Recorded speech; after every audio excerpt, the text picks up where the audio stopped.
engenheiro Tarcísio Barreto Celestino foi presidente do Comitê Brasileiro de Túneis por 2 vezes. Reconhecido internacionalmente, ele assumiu também a presidência da ITA, a Associação Internacional de Túneis e do Espaço Subterrâneo. Chegar à ITA foi uma espécie de um batismo de fogo. Minha primeira reunião como presidente do Conselho Executivo, estava lá uma notícia no principal jornal da indústria tuneleira, que é o Tunnel Talk, que falava coisas bem pouco agradáveis a respeito da ITA, que não tinham nada com a minha gestão, porque eu tinha sido eleito há poucas horas. Então, se referia a algumas questões quase que da estrutura da ITA, não tinham nada a ver com a gestão do Soren, que, diga-se de passagem, eu reputo excelente a gestão dele. Aliás, a ITA tem tido sorte de que os seus últimos presidentes, todos eles que eu conheci, fizeram gestões muito boas, mas o Soren, em particular, eu saliento como uma gestão muito boa. E ainda assim estavam lá críticas, algumas das quais eu reputo completamente indevidas, de que a ITA, uma organização tão importante, que afinal de contas quer representar e promover o desenvolvimento da indústria tuneleira a nível mundial, como é que uma entidade dessa pode andar com trabalho voluntário? Bom, mas eu acho que essa é a origem da ITA, exatamente que seja uma entidade com trabalho voluntário. Se em vez disso a indústria tuneleira, os produtores de TBMs, as empresas de projeto, as empreiteiras, etc., juntarem dinheiro para contratarem uma diretoria profissional para gerir uma associação, isso passa a ser um lobby. E desculpe, nada contra o lobby, que tem lá suas funções, e em muitos casos é bem feito e precisa existir, mas o que nós fazemos na ITA, desculpe, tem uma componente que o lobby pago não tem, é a paixão. Todo mundo é apaixonado por túneis, eu trabalho em túnel porque acredito que a solução de obras subterrâneas é muito melhor do que... É só olhar aqui ao lado do Minhocão. Alguém vem me dizer que isso é melhor do que uma solução subterrânea? Então eu acredito isso com paixão, e eu acredito que essa é a maneira como não só eu pessoalmente, mas a grande maioria das pessoas envolvidas com a ITA trabalham lá. E isso tem uma componente muito forte que uma entidade paga a nível profissional apenas não tem esse envolvimento. Então críticas desse tipo, que em vez de crítica, eu acho que são um elogio. É um elogio, eu estou lá com o meu tempo, o tempo que a minha empresa deu, o tempo que a empresa que não é minha, a empresa que eu trabalho deu, a empresa que é a universidade onde eu trabalho me concederam para dedicar a ITA. Claro que grande parte foi o meu tempo, que a minha família também me concedeu, mas isso tem um valor inestimável em vez de uma desvantagem. No entanto, foi com essa bomba, eu posso dizer, que eu acordei presidente da ITA, fui dormir contente com a eleição e acordei com essa bomba. E isso é uma situação completamente revertida, felizmente. As estatísticas da empresa que faz nossa interface com a imprensa, nós colocamos no contrato dela, propositadamente, que além do contato com a imprensa nos congressos, contactar jornalistas, distribuir press release, etc., que ela devia também ter essa métrica a respeito do que diz a imprensa a respeito da ITA. E nós saímos de uma situação tão negativa para todos os índices 100% positivos. Chegamos ao congresso último da minha gestão, em Nápoles, com esses índices todos no verde. Eu acho isso um feito. Não é meu pessoal, é do Conselho Executivo, que eu tive a grande satisfação, com quem eu tive a grande satisfação de trabalhar, mas a imagem da ITA é algo que tem que ser guardado com muito cuidado.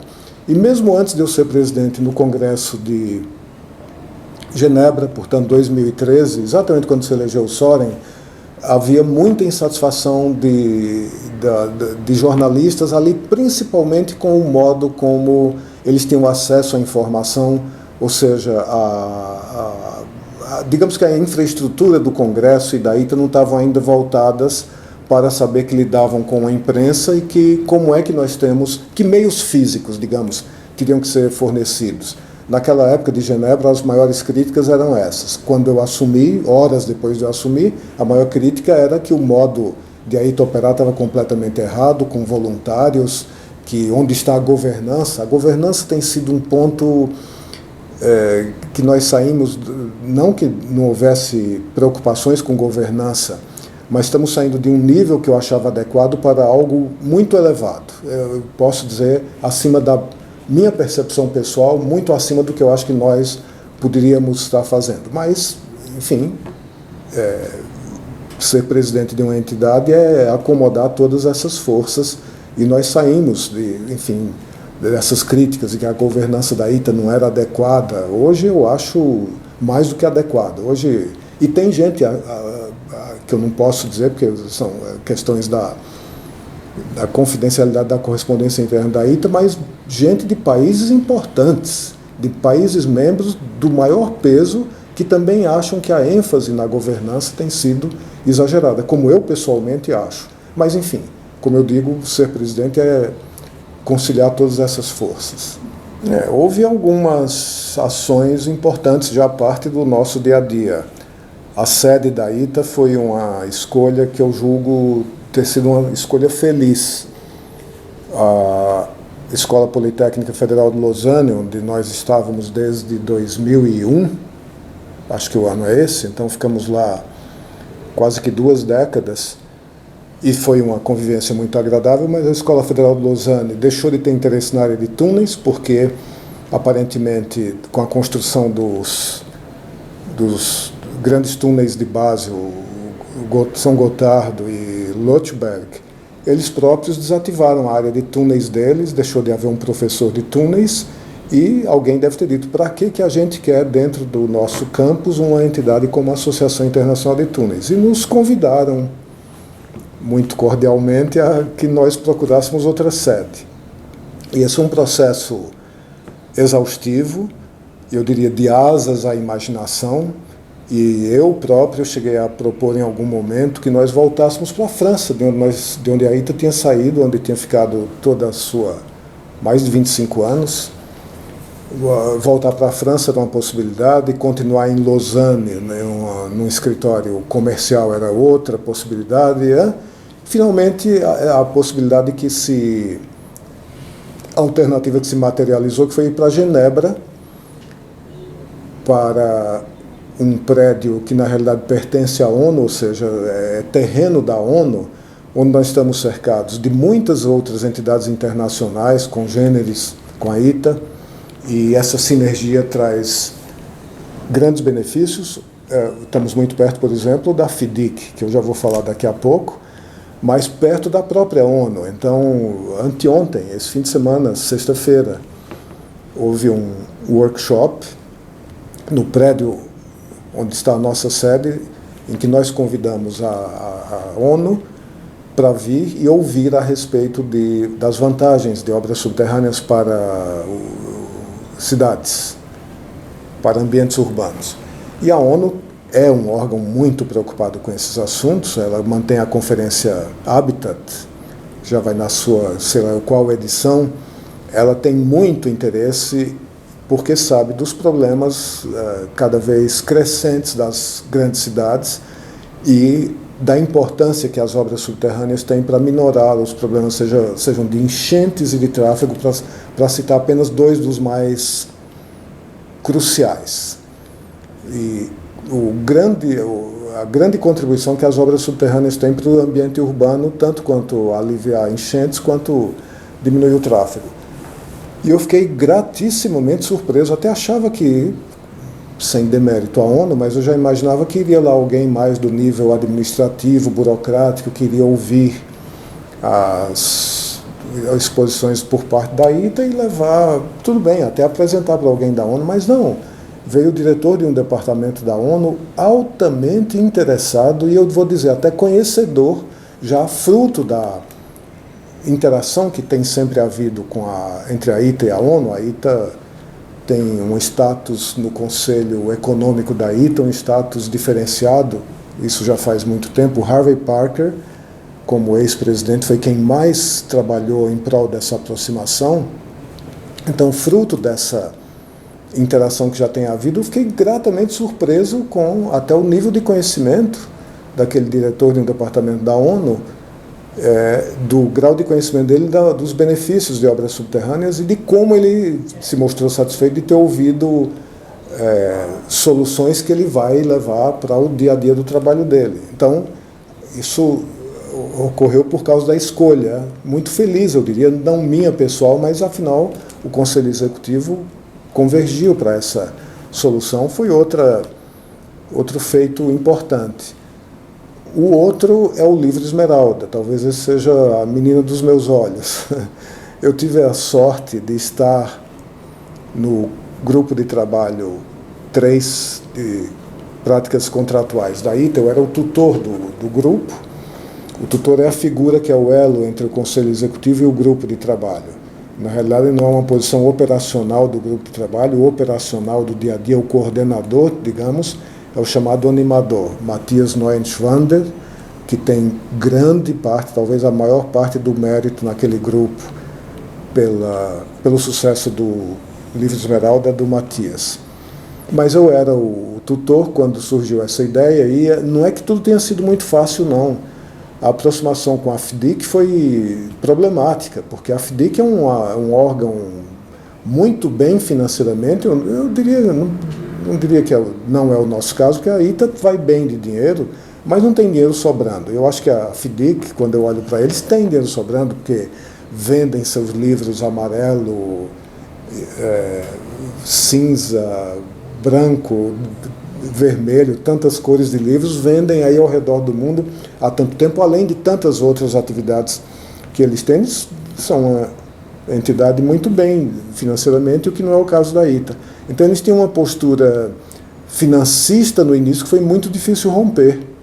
Bom, a FDIC é a Federação Internacional de Engenheiros Consultores, uma entidade congênere da ITA, e ela já há muito tempo é respeitada no mundo por ter contribuído muito, entre outras coisas, não apenas, mas entre outras coisas, com diretrizes contratuais para obras de engenharia. Eu diria engenharia sem restrição, não é apenas engenharia civil, mas obras de eletromecânica, etc., eles têm contribuído muito com diretrizes contratuais e são respeitados no mundo por esse aspecto, entre outras das suas atividades. Aqui nos diz respeito a essa, é a que eu estou salientando. Mas eles não tinham, até agora, uma diretriz que falasse a respeito de peculiaridades dos contratos de obras subterrâneas. E foi nesse ponto que o grupo de trabalho, na época em que eu era tutor, viu essa possibilidade que nós, há tanto tempo que esse grupo de trabalho existe, que publica relatórios, mas nós não temos a penetração, ou não tínhamos a penetração no meio contratual. Temos uma penetração grande no meio de obras subterrâneas, mas os senhores executores dos contratos não é o pessoal a quem nós atingimos. Não é, essa é uma outra tribo. A quem tribo essa, a quem a FDIC atinge. Então nós enxergamos que a aliança, o juntar esforços com a FDIC seria muito producente, o que realmente se mostrou. O livro está explodindo a nível mundial. Então qual foi a ideia? A ideia é que nós juntássemos esforços com a grande experiência e com a penetração da FDIC nos assuntos de práticas contratuais para obras, para empreendimentos de engenharia de um modo geral, aliássemos isso à grande experiência do grupo de trabalho 3 da ITA, de práticas contratuais, quais peculiaridades devem ser levadas em conta na hora de fazer um contrato de uma obra subterrânea. Muito diferente de uma montagem eletromecânica, onde ninguém tem dúvida do diâmetro do tubo, da liga de aço carbono, da espessura, não há dúvidas quanto a isso. A respeito do meio material utilizado para o empreendimento. E, no nosso caso da ITA, quem é o meio material para materializar o empreendimento? É o maciço rochoso. O ilustre e desconhecido maciço rochoso, do qual nós não conhecemos precisão da espessura do tubo de aço carbono da indústria eletromecânica, é conhecido com precisão de micra. E desculpe, na nossa indústria, certeza que nós temos a respeito do maciço rochoso que há pela frente, é muito baixa. Eu tomo as palavras de Sir Alan Muirwood, o ilustre fundador da ITA, primeiro presidente da ITA, disse uma frase célebre, que o túnel é uma cavidade que tem um geólogo numa extremidade, onde começou o túnel, e tem 2 advogados na outra extremidade, onde o túnel vai chegar. Então, posso dizer que era essa a visão do tempo de Sir Alan Muirwood, que faleceu não faz muito tempo, não faz uma década, mas imagem essa que o livro Esmeralda contribui muito para modificar. Ou seja, o túnel deve ser um empreendimento que começa e termina, possivelmente, sem saber exatamente qual é o seu preço até o centavo. Isso dificilmente nós saberemos. Mas desde que haja um método contratual que seja flexível a ponto de que se amoldem as quantidades pagas, se amoldem àquilo que foi encontrado, esse é um sucesso. E é assim. E não me venham dizer, eu até repito isso antes de me perguntarem, mas quantas vezes eu ouço a afirmação, mas as obras sempre terminam mais caras do que foram contratadas. Não, também conheço obra e tenho a grande satisfação de já ter trabalhado em obra que terminou mais barata do que contratado. Extensão norte do metrô de São Paulo, início da década de 80, a ideia era construir 2 túneis singelos, uma vala e um túnel duplo, e como o resultado da obra foi que, durante a obra, a engenharia conseguiu diminuir espessuras, diminuir quantidades, graças a melhor comportamento do maciço, também a obra terminou com dinheiro sobrando. E na época, isso era antes da Lei 8666, o metrô pôde dizer ao empreiteiro, bom, nesse caso, já que ainda tem dinheiro no contrato, você continua escavando o túnel, porque a obra, o metrô sabia, já tinha um plano do que seria a futura extensão norte, até hoje estação, já nem sei qual é o extremo norte do metrô de São Paulo, mas enfim, já sabia para onde a linha iria, o empreiteiro continua escavando. Então, um arcabouço que estabeleça diretrizes do que deve ser um contrato de uma obra, onde o grande personagem do meio físico é alguma coisa que nós conhecemos pouco, nós primeiro investigamos muito pouco, e segundo, os maciços rochosos têm uma variabilidade muito grande, somente com uma flexibilidade contratual uma obra dessa pode ser bem sucedida. E esse é o espírito, então, do livro Esmeralda.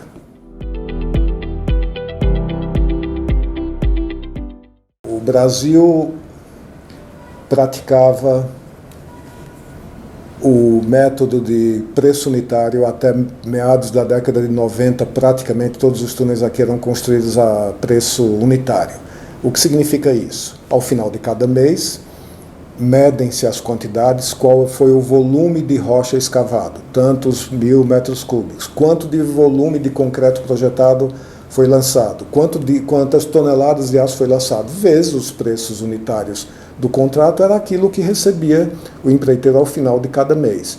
E ao final do contrato, o preço total, então, era somatório daquelas medições mensais. No outro extremo estava o preço fixo, e o preço fixo os Estados Unidos abandonaram na década de 70, exatamente porque é um método que leva a conflitos permanentes, e o relatório de uma comissão que se estabeleceu nos Estados Unidos para estudar um melhor método contratual dizia muito bem, é um método que leva ou à falência ou a lucros lotéricos da empreiteira, não tem o meio termo.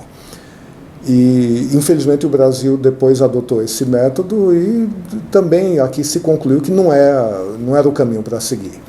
No meio termo está exatamente o livro Esmeralda, que agrega dos grandes achados daquela comissão que se estabeleceu nos anos 70 nos Estados Unidos, que é o Geotechnical Baseline Report, o relatório de números de base geotécnicos.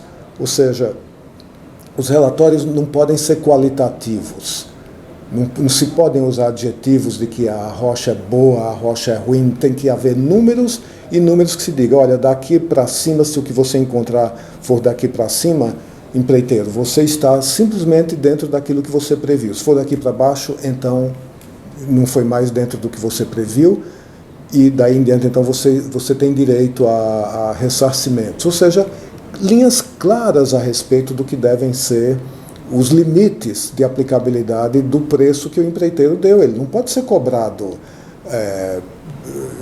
aconteça o que acontecer, pelo que for encontrado no maciço rochoso. O livro esmeralda, o conceito é tão simples quanto isso. Eu não vou nem dizer que esse seja um conceito absolutamente inusitado, eu acho que ele tem grandes avanços, mas eu sempre digo, o método norueguês de contratação de túneis, que já foi estabelecido lá já faz décadas, também, no fundo, se baseou no mesmo conceito, num conceito de risco compartilhado, com grande sucesso. E os noruegueses, que também vinham do mesmo histórico de preços unitários, depois para preços fixos e finalmente para risco compartilhado, tiveram um grande sossego e respiraram. Nossa, dá para fazer obra subterrânea de jeito civilizado, sem brigar, com qualidade e até sabendo o prazo de quando termina. Eu cito o exemplo do túnel embaixo do fiord de Oslo. Todo fiord, por ser um acidente geográfico, com grande chance é um acidente geológico também. Então eles imaginavam que houvesse uma falha, mas com toda a sofisticação e boas técnicas que têm os noruegueses, eles não conseguiram identificar fisicamente, seja por sondagem ou mesmo métodos indiretos, a dimensão e a qualidade daquela falha. Então, pelo método deles, eles sabiam que encontrariam uma falha, mas não estava dito onde era, nem que extensão, nem que qualidade, mas tinha todas as quantidades que fossem imutáveis, essas estavam lá a preço fixo. Aquelas que poderiam mudar estavam lá com uma planilha de preços unitários para ser acionada no momento e quando a situação geológica, entre aspas, não vou dizer imprevista, mas não caracterizada, surgisse. É o que aconteceu. Sequer precisaram sentar na mesa para renegociar o contrato. Nem isso foi preciso. E o túnel terminou bem sucedido dentro do prazo, sem disputas judiciais e sem sobrepreço.